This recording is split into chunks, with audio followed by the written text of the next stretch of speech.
جراح الأمة الثكلى تنادي فهبوا يا بني قومي أسودا أعيدوا للدنا أمجاد عصر.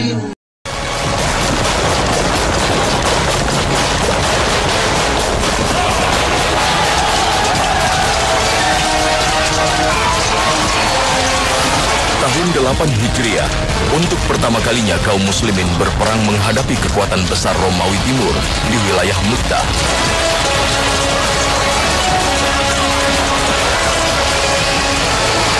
Ribu pasukan muslim berhadapan dengan 200.000 pasukan Romawi.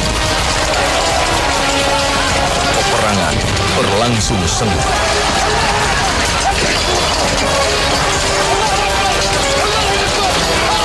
Tiga panglima Islam yang memegang panji perjuangan satu persatu berguguran.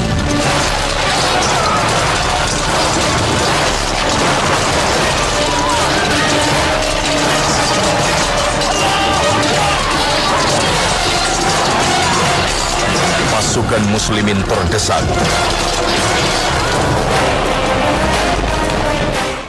Sampai akhirnya, seorang yang baru 2 bulan memeluk Islam mengambil alih komando perang. Ia berhasil menyelamatkan pasukan muslimin dari kekalahan. Dialah Khalid bin Walid yang kemudian dikenal sebagai pedang Allah yang terhunus.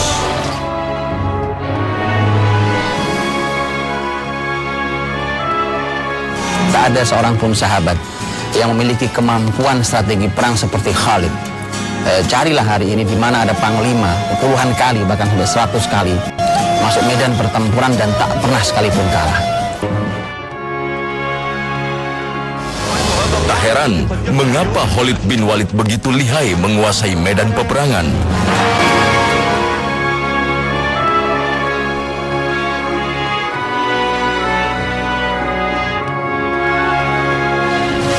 Sebab ia berasal dari klan Bani Makhzum, sebuah suku besar masyarakat Quraisy yang mempunyai tugas mengurusi masalah peperangan di Mekah. Ditambah lagi, ayah Khalid adalah seorang saudagar nan kaya raya di Mekah. Maka semua kehebatan dan fasilitas yang dimiliki keluarganya begitu menunjang Khalid yang sejak awal menaruh minat besar pada dunia peperangan.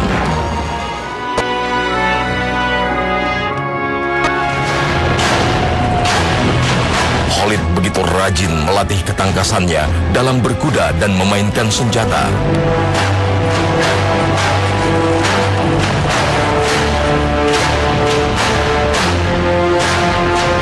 Tak hanya itu, ketika musim dagang ke negeri Syam tiba, Khalid tak pernah absen untuk turut pergi bersama kafilah dagang Mekah. Bukan untuk berdagang sebagaimana orang Quraisy lainnya. Di sana ia justru memanfaatkan kesempatan untuk belajar strategi perang pada Romawi. Inilah yang membuat Khalid begitu mahir dalam bidang peperangan dan persenjataan. Yang luar biasa dari Khalid adalah strategi perang. Cuma pertanyaannya adalah dari mana Khalid belajar strategi perang? Karena keadaan atau perang yang dimiliki, strategi yang dimiliki oleh orang-orang Quraisy tidak menarik karena strateginya hanya kar wal far. Kar wal far artinya adalah maju mundur seperti orang tawuran hari ini, hanya maju mundur kemudian saling bawa pedang panah, tidak ada strategi perang sebagaimana dalam strategi yang kita dengarkan dengan kemampuan strategi luar biasa seperti yang ada di Persia dan Romawi. Dan yang perlu diketahui adalah karena Khalid anak dari orang yang sangat kaya raya, sehingga praktis sebenarnya Khalid boleh dikatakan tidak punya pekerjaan. Dia tidak perlu bekerja, sebagaimana anak-anak orang yang sangat kaya raya hari ini tidak bekerja, kemudian dia hanya menyalurkan hobinya. Hobi dia adalah ketangkasan, berkuda, memainkan pedang, dan seterusnya. Dia tentu lebih ahli dalam masalah pedang, dan kalau Khalid sudah pegang pedang maka sungguh luar biasa. Saat Muhammad SAW diutus di Mekah untuk menjadi nabi yang terakhir, tak serta-merta mendapat sambutan baik dari masyarakatnya.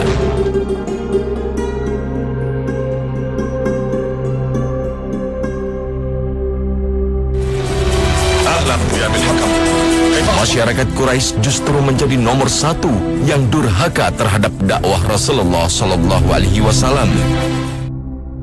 Bani Makhzum menjadi salah satu penentang yang paling keras. Dari Bani Makhzum muncul nama-nama pembangkang utama Rasulullah Shallallahu Alaihi Wasallam seperti Abu Jahal dan Al-Walid bin Mughirah, termasuk Khalid putra Al-Walid. Khalid tak mau menerima Islam sama seperti keluarganya. Namun karena usianya yang masih muda, ia jarang terlibat dalam rencana aksi-aksi yang dilakukan para petinggi Quraisy.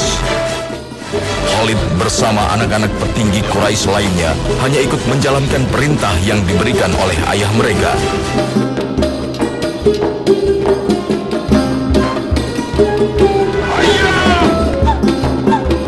Kegemaran Khalid akan peperangan mulai tersalurkan saat pertempuran pertama antara kaum Quraisy dan kaum muslimin.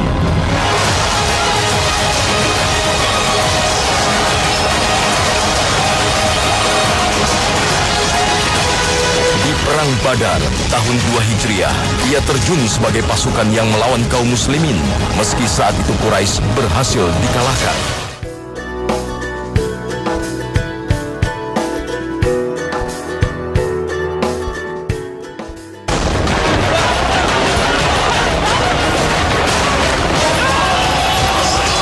Keahlian Khalid dalam berperang mulai terlihat di tahun selanjutnya saat kaum Quraisy kembali bertemu kaum muslimin untuk membalas dendam di Bukit Uhud. Saat itu kaum Quraisy hampir saja kembali menelan kekalahan.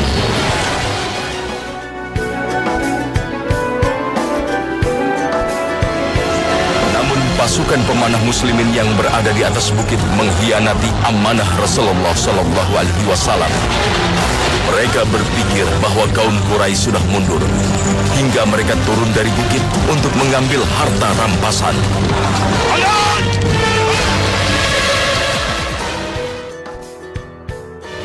Disinilah Khalid sebagai pemimpin pasukan berkuda melihat celah untuk kembali menyerang pasukan muslimin.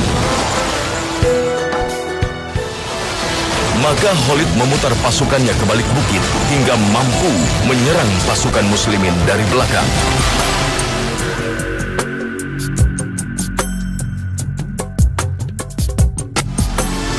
Keadaan berbalik, aksi Khalid berhasil menekan pasukan muslimin. Tentu faktor utamanya adalah dari internal muslimin. Khalid tidak akan pernah bisa melakukan itu kalau muslimin tidak lalai.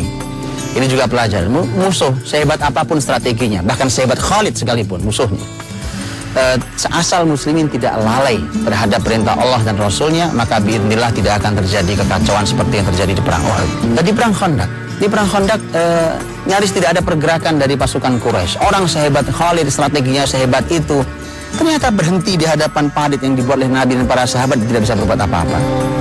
Artinya bahwa Khalid hanya Rasul yang bisa mengalahkan strategi Khalid. Karenanya para ulama sejarah mengatakan bahwa Khalid adalah panglima terhebat setelah Rasulullah Shallallahu Alaihi Wasallam. Sejak itu, kehebatan Khalid dalam berperang mulai diakui. Pribadi Khalid juga mulai mendapat perhatian dari Rasulullah Shallallahu Alaihi Wasallam.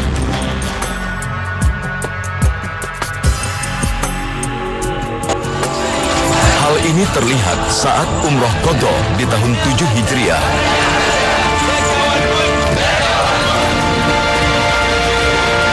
Rasulullah Shallallahu Alaihi Wasallam memberikan komentar pada saudara Khalid yang sudah memeluk Islam. Hingga setelah itu, Khalid tercatat sering bertukar kabar dengan saudaranya.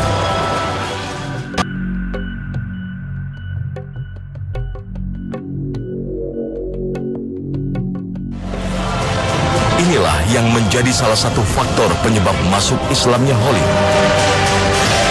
Al-Walid ini, saudaranya Khalid ini sudah masuk Islam.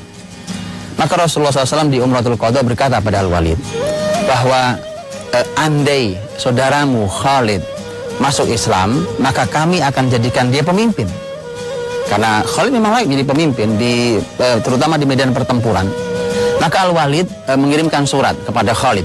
Ini saudara mengirimkan surat, kemudian mengirimkan surat menyampaikan tentang Islam, ajaran Islam, kemuliaan Islam, kemudian diberikan motivasi tentang kalimat Rasul agar dia mau masuk Islam dan seterusnya.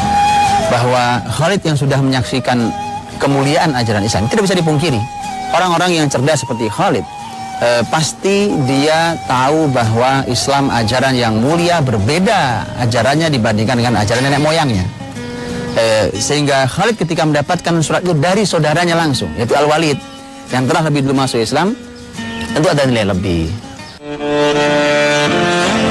Maka tahun selanjutnya, tepat di bulan Safar tahun 8 Hijriah, Khalid tak lagi mampu membendung hidayah yang mengetuk jiwanya. Seorang diri ia berangkat ke Madinah untuk bersyahadat langsung di hadapan Rasulullah SAW.